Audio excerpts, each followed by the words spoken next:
आईच्या आठवणीमध्ये गुलाबराव पाटील भावुक झाले। आईचा फोटो आयुष्यभर शोधूनही मिळाला नाही असं त्यांनी म्हटलं। 6 महिन्यांचा होतो तेव्हा आई वारली। गुलाबराव पाटील यांनी हे विधान केलं।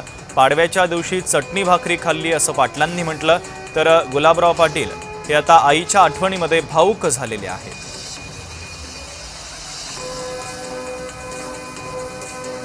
आईची परिस्थिती पण काही तेवढी मजबूत नव्हती, वडिलांची पण। आणि माझे आजोबा कीर्तनकार होते त्यावेळेस, 50 पैशामध्ये कीर्तनकार आहे ओंकार बाबा, आईचे वडील। त्यामुळे मला अजूनही आईचा फोटो मिळत नाही आणि मिळाला पण नाही।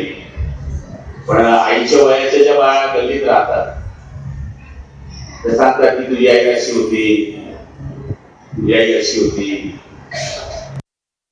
सगळ्यात श्रीमंत माणूस कोण? एखाद वेळेस वडील गेले तरी चालेल, पण ज्याला आई आहे तो सगळ्यात श्रीमंत माणूस आहे असं मला वाटते।